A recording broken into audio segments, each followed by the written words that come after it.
It's Keith with the Common Sense Practical Prepper podcast with your 1-minute survival tip for February 5th, 2025. So I just pulled into the Costco parking lot because I really want a hot dog and I want to see what else they might have that I don't need. Same thing with Home Depot. The only reason guys go to Home Depot, they really don't need anything, but they go into Home Depot and they just want to try to find something that they really don't need that they have to buy. But anyway, I digress. All the fear mongering and the teeth gnashing, and I just like to say pearl clutching, just to say pearl clutching, is really amusing at this point. And let me explain it this way. All the fear mongering, does it really matter? I know it gets a lot of clicks and it gets a lot of ad revenue on YouTube and I'm sure on X and all that good kind of stuff. But look at it this way. If you are prepared for the next ice storm, if you're prepared for the next mini disaster, or the next hurricane, does it really matter about all the fear mongering? Is it going to suck that you're without power for 3, 4, 5 days? Yes. Is it going to suck that you're going to have to, dig into your preps because you can't go to the grocery store because there's 6 feet of snow? Yes. But at least you're prepared.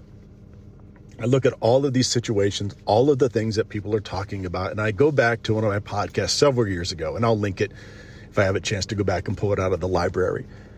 So many folks were talking about the supply chain and how fragile it is. Now, don't get me wrong. It is very fragile. And one of the very first podcasts I did that got a lot of good reviews and a lot of traffic was exactly about that, was about the fragility of the supply chain. But back then, back during COVID, it was 16 food production plants have burned down in the last week. Planes are being flown into production plants. Arson to blame. Chicken dying from bird flu. Or no, wait, it's not it's the government killing all the chickens because they want to raise the price of eggs and cause a panic. Well, if you're raising chickens, or you have friends that raise chickens, are you really worried about it?